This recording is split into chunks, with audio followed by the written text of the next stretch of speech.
நான் இன்றைய தினம் ஐம்பெரும் காப்பியங்களில் ஒன்றான குண்டலகேசி எனும் காப்பியத்தை பற்றி பேசப் போகிறேன்.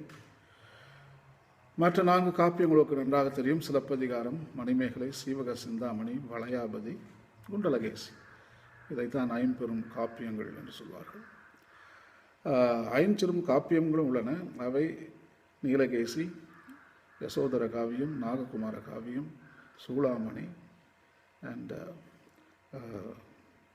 உதயனகுமார காவியம். ஸோ இந்த 5 சிறுங்காப்பியங்கள் என்று சொல்வார்கள். மோஸ்ட் ஆஃப் தம் பௌத்த மதம், ஜைன மதம், சமண மதத்தை மையமாக வைத்து எழுதப்பட்டவை.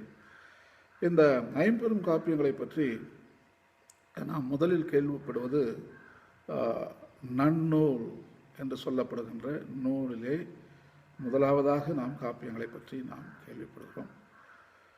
அதோடு 18, 19ஆம் நூற்றாண்டில் திருத்தணி கவுளை என்று சொல்லக்கூடிய நூலிலே இந்த காப்பியங்களை பற்றி சொல்லியிருக்கிறார்கள். ஆனால் மிகவும் பழமையானது 17ஆவது நூற்றாண்டில் இருந்திருக்கிறது. அது பேர் தமிழ் விடுதூது என்கின்ற காப்பியத்திலே பஞ்ச காவியம் என்ற வார்த்தை வருகின்றது.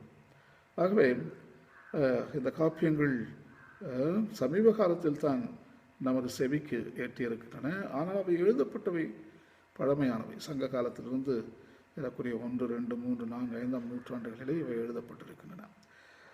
குண்டலகேசி நாதகுத்தனார் என்று சொல்லக்கூடிய ஒரு மாபெரும் கவி இதை எழுதியிருக்கிறார் என்று சொல்வதை விட பல டெக்ஸ்ட் எடுத்து அவர் தொகுத்திருக்கிறார்.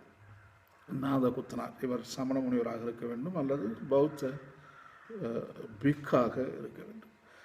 இது குண்டலகேசியில் கதை என்னவென்றால், குண்டலகேசி என்பது ஒரு புத்த பிக்கு மணி, ஒரு பெண். குண்டலகேசி என்பது ஒரு பெண்ணின் பெயர். அதுவும் புத்த பிக்காக இருக்கக்கூடியவர்.